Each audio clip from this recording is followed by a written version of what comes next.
ವೀಕ್ಷಕರ ನಮಸ್ಕಾರ. ಇವತ್ತು ನಡೆಯುತ್ತಿರುವ ಆಸೀಸ್ ವಿರುದ್ಧದ ಪಂದ್ಯದಲ್ಲಿ ಭಾರತ ತಂಡವು ವಿಶ್ವ ದಾಖಲೆಯನ್ನು ಬರೆದಿದ್ದು, ಹಾಗೆ ವೀಕ್ಷಕರು ರೋಹಿತ್ ಶರ್ಮಾ ಅವರ ಆರ್ಭಟಕ್ಕೆ ತತ್ತರಿಸಿದ ಕಾಂಗ್ರೋ ಪಡೆಯ. ಹೌದು ವೀಕ್ಷಕರು, ಭಾರತ ತಂಡದ ನಾಯಕನಾಗಿದ್ದ ರೋಹಿತ್ ಶರ್ಮಾ ಅವರು ಈ ಒಂದು ಪಂದ್ಯದಲ್ಲಿ ಭರ್ಜರಿಗೆ ಬ್ಯಾಟ್ ಬೀಸಿದ್ದು, ಹಾಗೆ ವೀಕ್ಷಕರು ರೋಹಿತ್ ಶರ್ಮಾ ಅವರ ಆರ್ಭಟಕ್ಕೆ ಆಸೀಸ್ ಬೌಲರ್ಸ್ಗಳು ತತ್ತರಿಸಿ ಹೋಗಿದ್ದಾರೆ. ವೀಕ್ಷಕರನ್ನು ಈ ಒಂದು ವಿಡಿಯೋದ ಸಂಪೂರ್ಣ ಡೀಟೇಲ್ಸ್ ತಿಳಿಯೋದಕ್ಕಿಂತ ಮುಂಚಿತವಾಗಿ ರೋಹಿತ್ ಶರ್ಮಾ ಅವರ ಈ ಪ್ರದರ್ಶನಕ್ಕೆ ದಯವಿಟ್ಟು ಕಾಮೆಂಟ್ ಬಾಕ್ಸ್ ಅಲ್ಲಿ ರೋಹಿತ್ ಶರ್ಮಾ ಎಂದು ಟೈಪ್ ಮಾಡಿ ಕಾಮೆಂಟ್ ಅಂತ ತಿಳಿಸಿ. ಹೌದು ವೀಕ್ಷಕರು, ಸೆಂಟ್ ಲೂಸಿಯಾ ಅಂತಾರಾಷ್ಟ್ರೀಯ ಕ್ರಿಕೆಟ್ ಮೈದಾನದಲ್ಲಿ ಇಂದು ಇಂಡೋ ಹಾಗೂ ಆಸೀಸ್ ತಂಡವು ಮುಖಾಮುಖಿಯಾಗಿದ್ದು, ಹಾಗೆ ವೀಕ್ಷಕರ ಈ ಒಂದು ಪಂದ್ಯದಲ್ಲಿ ಟಾಸ್ ಸೋತು ಮೊದಲು ಬ್ಯಾಟ್ ಮಾಡಿದ್ದ ಭಾರತ ತಂಡವು ಪವರ್ ಪ್ಲೇನಲ್ಲಿ ಆಘಾತವನ್ನು ಅನುಭವಿಸಿತು. ಹೌದು ವೀಕ್ಷಕರ, ಟೀಮ್ ಇಂಡಿಯಾ ತಂಡದ ಸ್ಟಾರ್ ಬ್ಯಾಟ್ಸ್ಮನ್ ಆಗಿದ್ದ ವಿರಾಟ್ ಕೊಹ್ಲಿ ಅವರು ಕೇವಲ ಎದುರಿಸಿದ 5 ಎಸೆತಗಳಲ್ಲಿ 0 ರನ್ ಚಿಡಿಸಿ ಪೆವಿಲಿಯನ್ ಹಾದಿ ಹಿಡಿದರು.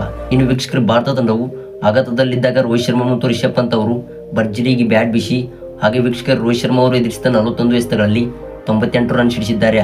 ಹೌದು ವೀಕ್ಷಕರ, 8 ಸಿಕ್ಸರ್ ಹಾಗೂ 7 ಬೌಂಡ್ರಿಗಳೊಂದಿಗೆ 224 ಸ್ಟ್ರೈಕ್ ರೇಟ್ನೊಂದಿಗೆ ಭರ್ಜರಿಗೆ ಬ್ಯಾಟ್ ಬೀಸಿದ್ದು, ಹಾಗೆ ವೀಕ್ಷಕರ ಈ ಒಂದು ಪಂದ್ಯದಲ್ಲಿ ರೋಹಿತ್ ಶರ್ಮಾ ಅವರು ಹೊಸ ದಾಖಲೆಯನ್ನು ಬರೆದಿದ್ದಾರೆ.